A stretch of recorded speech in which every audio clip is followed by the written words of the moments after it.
What is HyperCycle?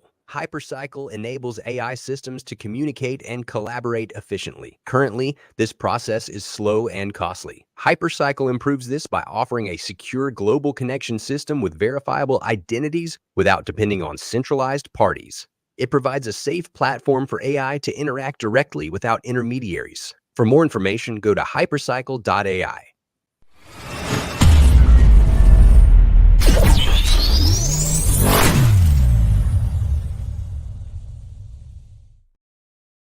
Good morning, good evening, good afternoon, good 4 a.m. Where can you tell us? 4:11. 4:11 precisely. Can you tell us where you are, Tufi? Yeah, so I just landed from BKK. I had last week after Abu Dhabi, had to go to a couple Asian cities, and now we're in Singapore. So tomorrow and the day after, we have several meetings with many people flying from Europe for a certain European, Asian ventures, and mainly family offices coming from Europe. Because the last time I was in Singapore about 8 weeks ago, met some of them, and they seem to be extremely interested into getting deep into AI. This will have a certain follow-ups for many of you to hear about. One of them is that interview that I had with Terry Gertz, the astronaut who spent the most amount of time out of all humans in space. That happened, I think, a couple of weeks ago. Subsequently, we might have another episode with somebody, the guy who got that petition, Jan, petition signed with 40,000 CEOs, including Elon Musk and others, about slowing down AI. We're still not sure if it's going to be Ben or myself to have like the fireside chat with him, but we have that on the table. Effectively, we're just putting it back at them and saying how what a big mistake to actually go with that route.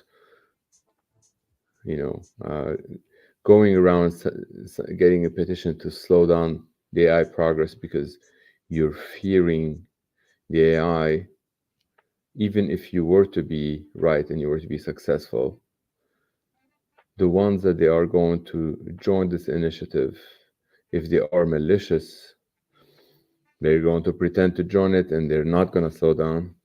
They're going to double down. And the other ones that they're not going to join, they're simply not going to join because they're going to double down as well and continue to accelerate.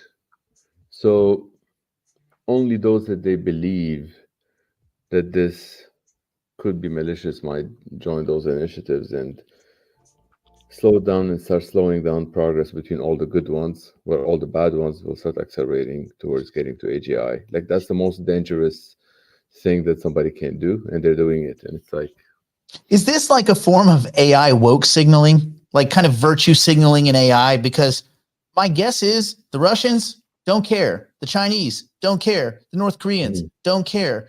Like anybody, it's like not to get into a political thing, but like when you make something illegal, the people that are going to break the law are going to do it anyway.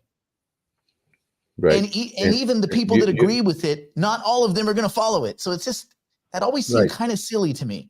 Right. You're slowing down, you're slowing down your allies and you're accelerating your enemies. Why would somebody do that? So we're gonna have that one-on-one conversation with those people. They're coming up with those ideas, and I'm quite certain the truth will come out. Like, it's either that folks they would realize, because any scientist would always realize, okay, you know what, maybe I was mistaken, and they would change focus again, or the audience would realize that there's something wrong with why people are doing this. Either there are a lot of attack vectors, Nick. This isn't just like all organic all the time. We've seen many of those attack vectors when you're enemy is feeding into those initiatives to kind of slow you down. So it's not that far-fetched. I mean, if you were to pick up the phone and call Peter Thiel, he'd be one of those that will likely think that. I mean, I haven't really asked Peter, but like I'm just saying, there's like there are a lot of brilliant minds who would think that way, rightfully so. I am not in the same opinion with Peter Thiel on everything that he does, but the point is that he is a great mind, whether people like it or not, and he's thinking of those attack vectors for the benefit of all of us. So I think we need to double down on AI. We need to actually quadruple down on AI. We really need to get there as fast as possible. This isn't the time that we slow down. Like, we're already heading towards that cliff. We're either gonna make it through, and we will make it through. But anybody who's slowing us down, we don't really have time for that. We got to keep going. So, okay, so let's bring it to Hypercycle. I know before we were chatting, we thought, wouldn't it be interesting to talk about really the importance of the HyperShare token? Because I think maybe the community doesn't realize how valuable this is and why it's taken so much time, because it really has to be right. And that's why you guys are taking so much time on it. Right. Well, I mean, a few things, they happen in a current organic way. One is that many people would realize that this is the best time for us, that we're actually handing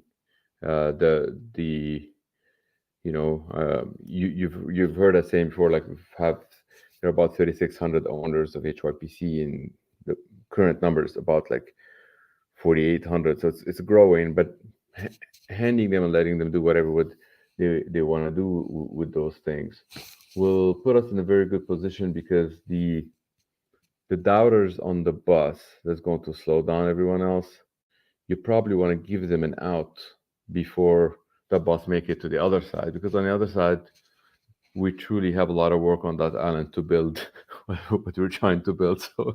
So if they want to, they want to jump out of that bus, that's probably okay, for each his own. We are being super transparent. We are driving full speed in that bus, and we're gonna make it across. So we're not like saying, it's like, oh well, maybe we're not telling you that we're gonna make it across. We are gonna make it across. So those that they are jumping out, that's their own thing. So it's like it's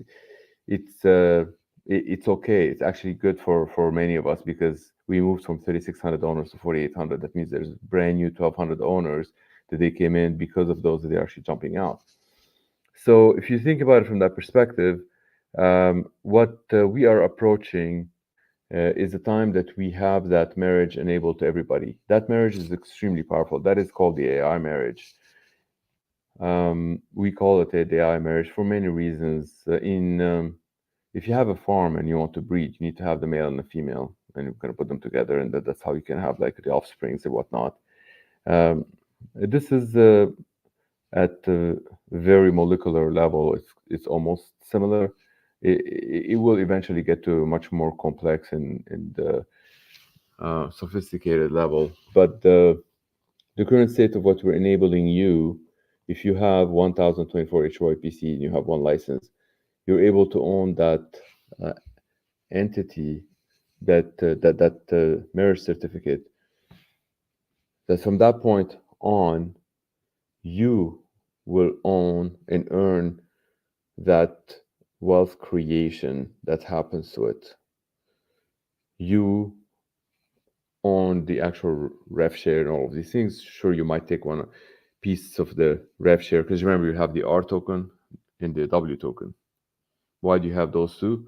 Because the W, it's more like shares in your company. That's 100% security. No matter how you swing it, it's a security.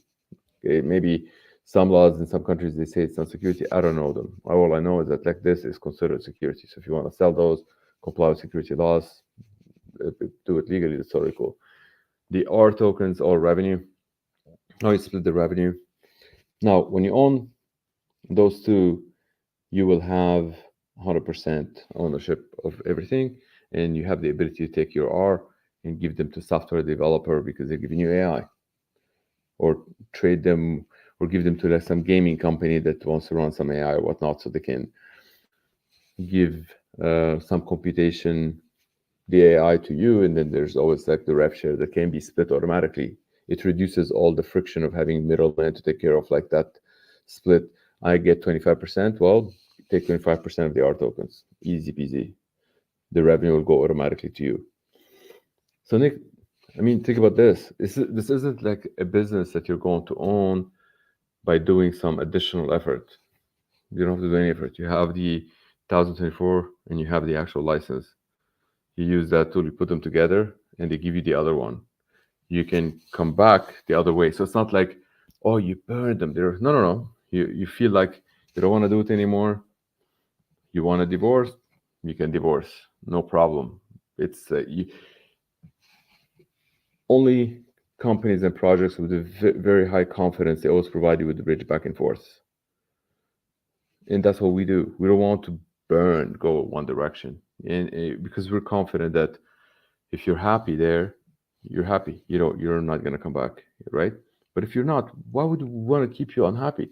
Come back, someone else will take them, will be happy, right? So it's like people, they go through so many different situations. So now the the details of how the actual W token is likely to have and mirror the price of HYPC as it goes up and go down, because that's the thing that's actually gaining the value.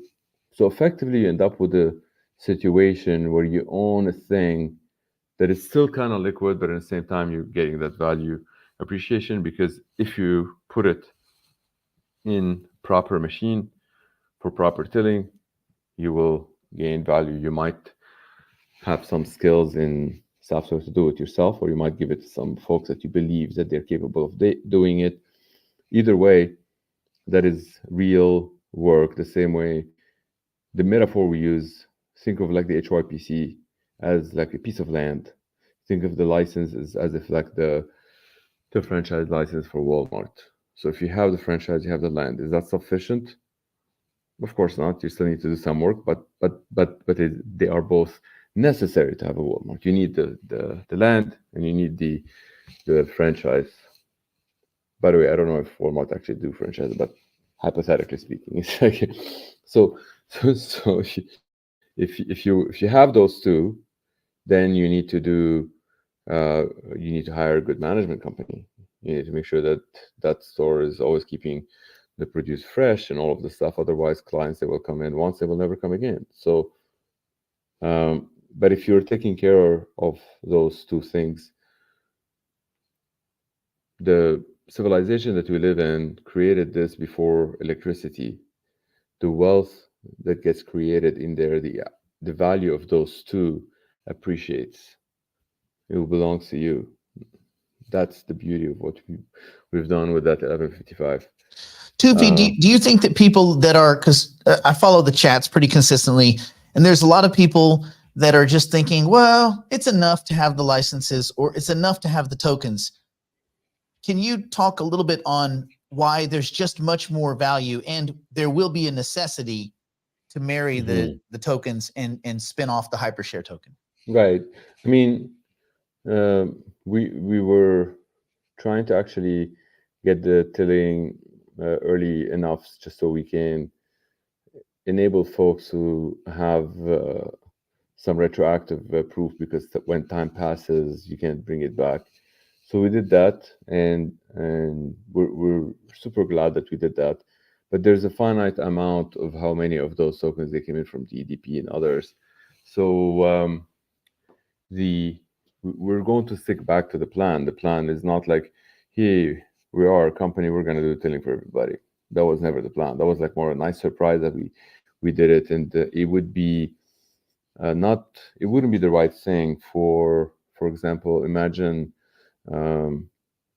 Microsoft, they do the work for all of like their customers, or Oracle, they do the work for all of their customers. So then Salesforce.com wouldn't exist, because Salesforce is a customer of Oracle. It's like if it's doing so there's we are platform enablers. We need to stick to that, because if you want to be the Salesforce.com, for example, we're not here to take that away from you. We're here to continue enabling the Oracle of the world. So I'm using that metaphor of like old companies that existed for so long. Oracle is a software company, Salesforce is a software company. This one is a client of that one. This one buys software for this. Why would Salesforce buy that software? Because it needs to make money, because it sells retail to a lot of CRMs and whatnot.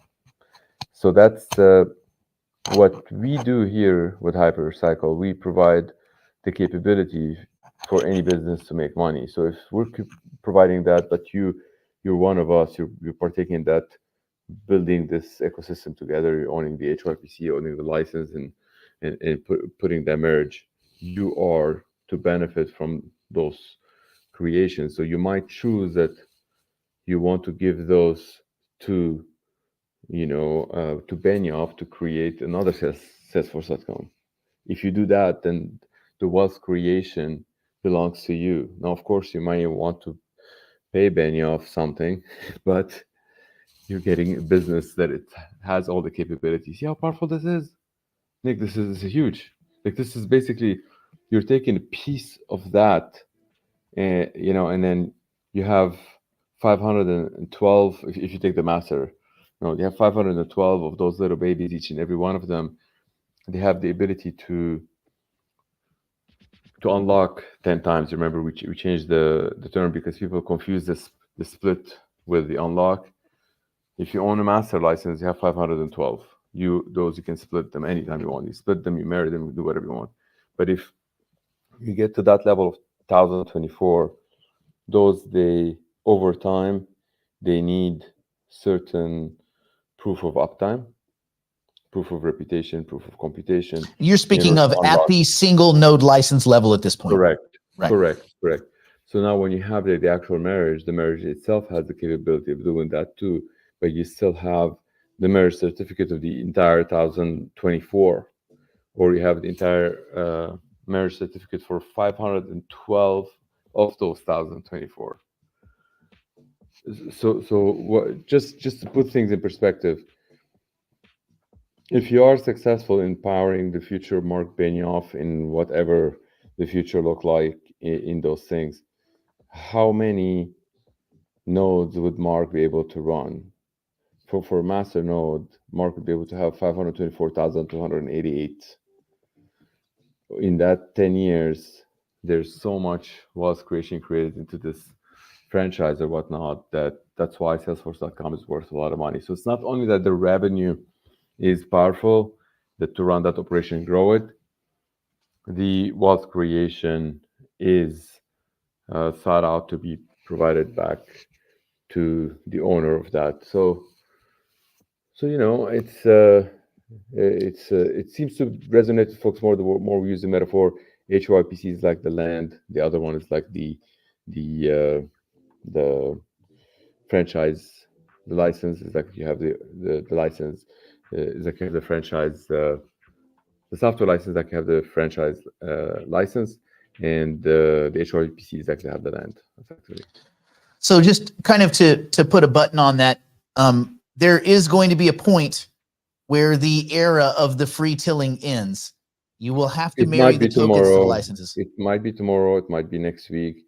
This is the temporary thing that we did until like folks, they're up and running, doing it themselves. And when so many are actually coming to do it themselves, we've done our part. They get all the retroactive back to. But if people have licenses and they don't have the tokens to marry, at some point they're going to have to make a decision, because licenses with no tokens is not sufficient. It's not sufficient for marriage, not at all. If you want to have the two, you need to own the two. I mean, of course, the alternative, somebody can give them to you, you can borrow them from somebody, but when you're getting the optimal thing, if you want to actually own that entire marriage, you have the two, you own the two. That's the optimal. If you want to borrow the tokens, like let's say you have spent your efforts over the last few months building a lot of like computing operation, and you want to borrow like a lot of tokens, there are all of the pools that like people like that they're pledging their tokens, getting 9%. The pools they actually lend them for 10% because the pool needs to make money and whatnot. It's not that huge, but they're doing all the work. So if folks they really need to borrow and pay 10%, the way it would work, you have to come up with the 10%. You still have to buy something because you can't. It's not that there's like a bank manager sitting in the pool. You don't talk to anybody. You just go to the pool and put the contract saying like, how much is this going to cost me to borrow like 100 million tokens? 10 million. 10 million. So you have to buy it at 10 million, put it there, and then the pool will give you the 100 million. And that's been a phenomenal business that our friend Rolf did back in June. That he's the first who did this and became a friend after he did this. I mean, we didn't even know Rolf before, but you know what I mean. So it's effectively it's it made sense for him to buy the 10%. He actually bought the 20% because he took them for 24 months.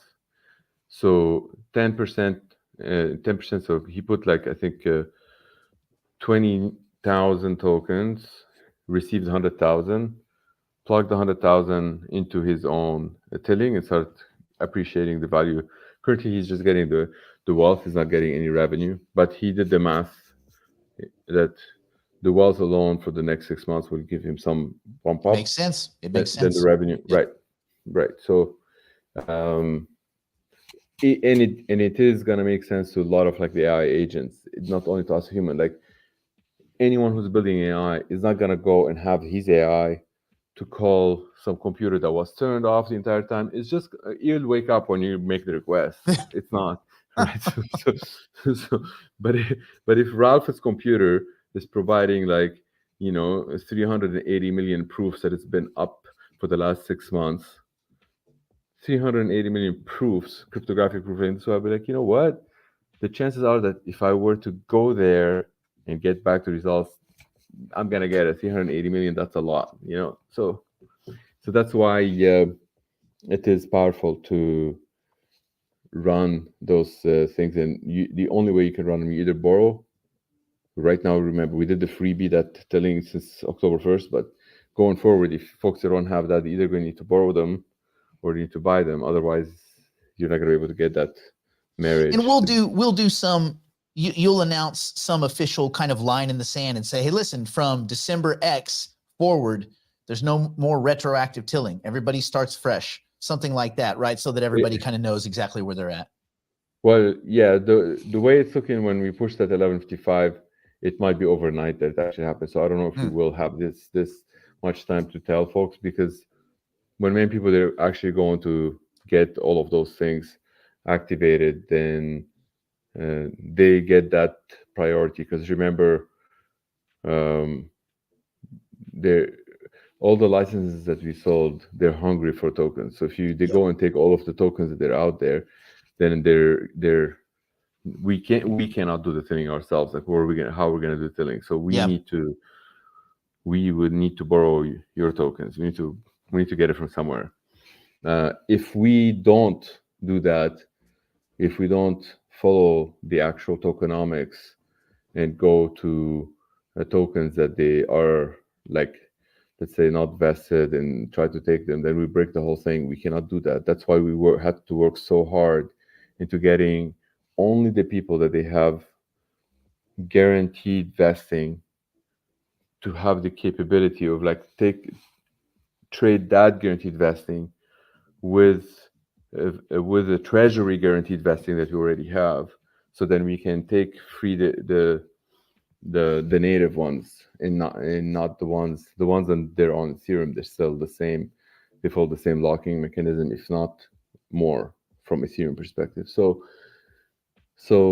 we need to continue along the same way, because this is how we grow as a community. We're building an autonomous machine. The whole thing is like in 5 years, we need this hypercycle to operate on its own and not to depend on Tufi or on Nick or on John or on Dan. So that's why we're going in that direction very aggressively. after that 5 years, it's not like, hey, we're planning to retire after 5 years. Not at all. What we're planning on doing is that having that machine to be autonomous, so that we need to prove ourselves of what are we going to do after 5 years to that machine to continue to add value. That's how we can all win together. So how far do you think, can you give us a estimate timeline for when that HyperShare token it's official and people can start? We got the audit this morning. Well, I mean, 26 hours ago. It was some morning anyway. Where I was, it was a morning, and it's now. Let me see. It's effectively. It's just they're going through the guide to tell folks how you would want to use to onboard new people to be able to go through the process easily. Yep. 100%, because many of those that they have the tokens and have the node licenses, they're waiting for that moment and they want to go and like poof. So when they do that, then they end up like and if they only have like the actual thing and then they already borrowed, that's fine as well. But all of those borrowings and all of those that they own the tokens, they're going to absorb all of the available supply of tokens. There's not going to be a lot of tokens floating around. This is just my observation. Well, I mean, we have the numbers. We sold 297,000 as of last week. I haven't really checked since then. Every day we're selling more and more nodes, right? Which is phenomenal. It's so good for the node owners because, as you can see, the more that demand is growing, like where we were with selling the node at very cheap and where we are right now, it's a huge, huge difference. But all of those nodes, they need, each and every one, they need 1024. Show me where they are. I don't know where they are. Like there's more than 300 million HYPC that need to be absorbed by those tokens just to turn on the light, because if they're not absorbed, they cannot follow that consensus split 1024. They can't build that computation uptime. Like those, they need to be belonging somewhere in a fully decentralized setting, and that's effectively why that marriage is extremely important. Because if we were to provide it, because many people that they are not familiar with how like the evolution, the good stuff that came out of like the whole crypto, having, for example, the ability to build a smart contract that people they cannot bypass, even the company itself, having certain elements that you can provide to the community that it becomes like either it works this way or it doesn't work at all. It gives a lot of people a lot of confidence that the eventuality of this is going to happen and everyone's going to march in that direction, and that's how we can either all grow as a community or not. And so far, it's been doing phenomenal from that perspective. So if you do the math on that, Nick, there's a demand for over 300 million tokens. Now, how many, if you were to count all of the EDP and everything else, we're barely in 100 and change. That's why we can't, even if you give me free compute, I can't even provide my own people with tilling. I can't do it without having the tokens. So we're about to have a HYPC token musical chairs. Right. And so, there's going to be 3 empty chairs and 1 gets a token. Right. And that's the HYPC that matter the most, and that is the one that is the native. Because everything you see on Ethereum, it is the representation of the real one, and it's great. I'm not really criticizing Ethereum. It's a phenomenal platform that get people to be onboarded and get that proof of provenance. Without that, people, they can't be making up money that is worth something. But it seems like it's a very good opportunity that people that they're like Ralph, just to recall back of what Ralph did. He actually got the tokens at the time at 30 something cent, and then this is when he bought them, and then he went and borrowed like the 100,000. So it's like, so when you buy a bunch of those at 20,000 tokens and you borrow the 100,000, like he's still already operating with something that's twice more than what he bought it for, and 5 times more the amount that they're actually Right. So making money from. he's got an appreciation of But then, 150%, and then he's got a 5x leverage. correct. So Yeah. we truly hope that now is the opportunity for people to kind of like follow that same model. We want every single person who participated in this HYPC to be a winner. The demand of AI is bigger than all of us combined by like maybe 1,000 times. Do we have the opportunity to grow 1,000 times? Hell yeah. Can I prove it mathematically? Yes. Can I prove it economically? Yes. Is something that can be proven that can go up?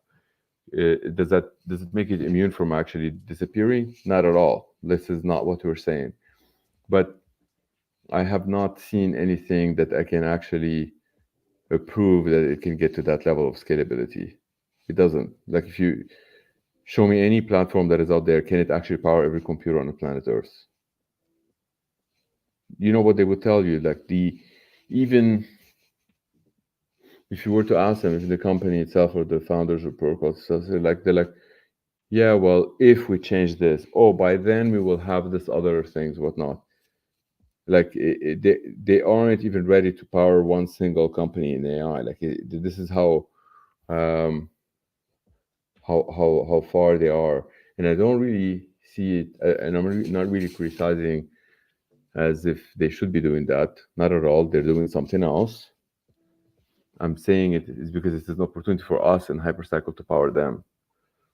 Like if you have, let's say, like a masternode, and you know of somebody that like they have claimed that they want to get there, but they cannot get there without help, well, we can help them instead of just like criticizing, saying, oh, you can't. Well, they've done something great. Together with us, we can do something better. So that's the intent. To bring everything back home, Tufi, can you, before we close today, can you hint at any of the compute deals you guys have working on in the background? Are there any hints, or is it all super secret? Well, I mean, it is super secret when it comes to the names of like the companies and the deals that what we're about actually the size? in. Can you hint the size of some of the potential compute contracts? Yeah, I can give you the range, so then that way even if they are listening themselves, they wouldn't really know that I'm actually selling them off or whatnot. There's no way we would ever do that. The clients of our clients, this is kind of like the children of your children. You see how grandparents look at it. They're like, oh my God, it's like they feel like they want to treat them very, very carefully. So I feel that's how we're looking at these guys, because they are the customers of our customers. So one of the deals, well, again, let's go back to the range. So we're talking anywhere between $150,000 a month in AI compute to $1.78 million in AI compute per month. The one that is the latter one, I'm gonna send him your video, by the way, and might see him in the next couple of days. But those are how much they are spending right now in US dollars on their current AI compute. We don't do anything magical above and beyond there. So that last one is Azure. The first one is a combination of AWS and others. We don't have to actually move them from Azure to actually reduce. We already started building the chart of like, if you want to stay exactly where you are, we're not here to compete with Azure. You can show how HyperCycle, if you are the CEO of that company, you really care to somebody to show you proof of how this number is going to be less than what you did before. From a CEO perspective of an AI company, from a CTO perspective, you want to see that AI gonna get every second a little bit smarter, potentially. So you see the CEO thinks some way, the CTO thinks another way. we're here to satisfy both.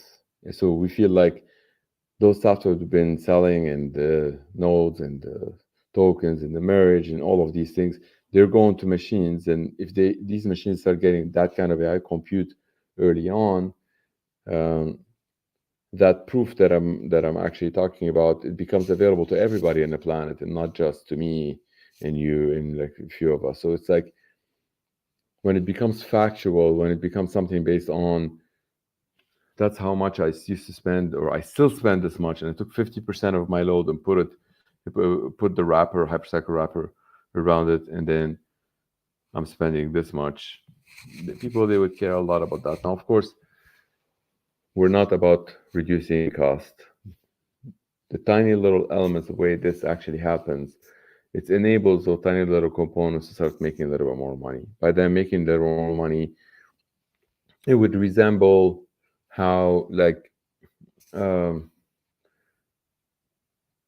company before the internet used to be closed off the wall to they cut to your company. They work for IBM or Wells Fargo or JP Morgan, and you don't let them talk to anybody. And then suddenly you open the internet, they all talk to other people around the world. Sure, from LDP perspective, the lost data prevention, you might have to care a little bit more because now they all have access to the internet. But the net turns out that the gross intelligence of your company quadrupled. Your everything that you're doing is a lot more effective. Remember, that's what we do. We do the Internet of AI. So that's what we're doing for your AI components. So if your AI components are making a little bit more money, you as a CEO, you don't really care about those details. All you care about, I used to spend one point, let's say $1.8 million a month or 20 million a year, whatnot, onto compute. And now, after I met these guys, I'm spending 8. So that's now you have like a $12 million Right. Well, less that it you allows spend. people to scale really fast because you can scale through efficiency. So your same 20 million a year might be worth 80 million of last year's dollars. Correct, correct.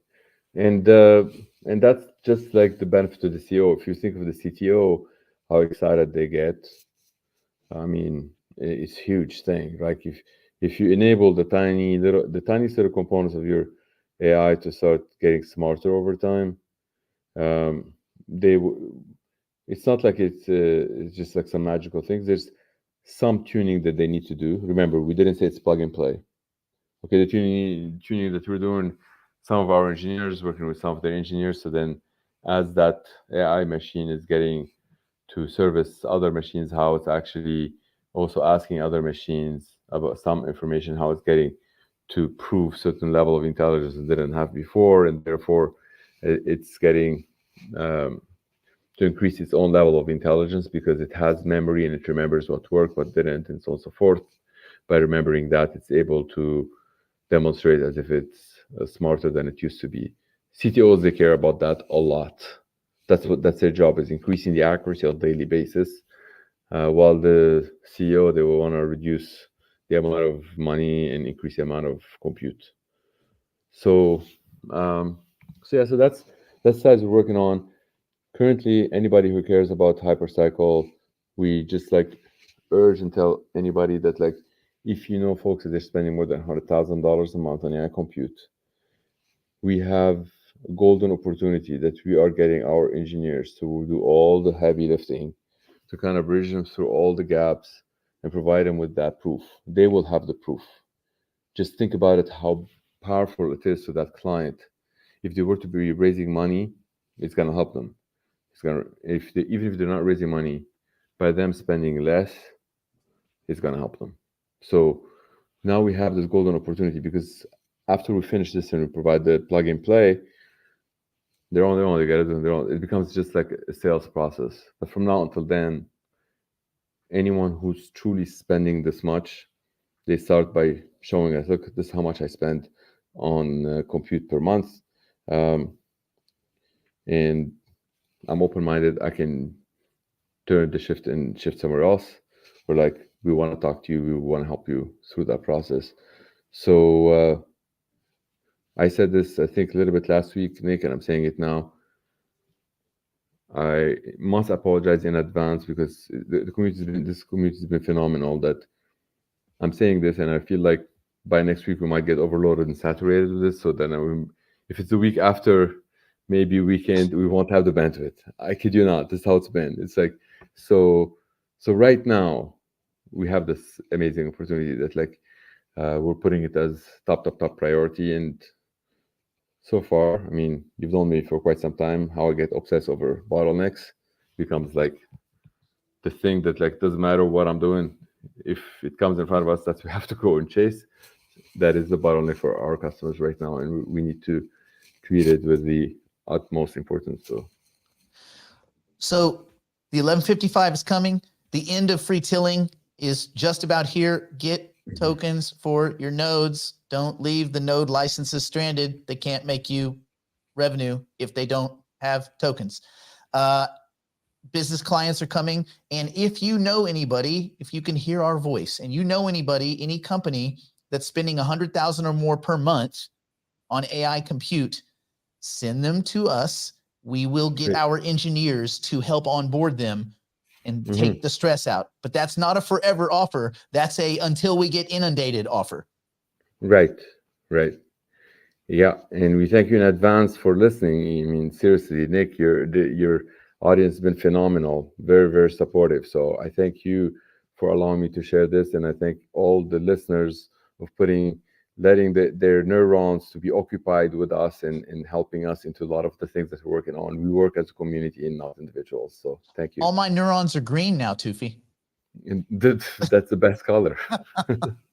Tufi, thank you so much. We'll do this again as soon as we can. Awesome. Thank you. Take care. Bye-bye. See you guys. Bye.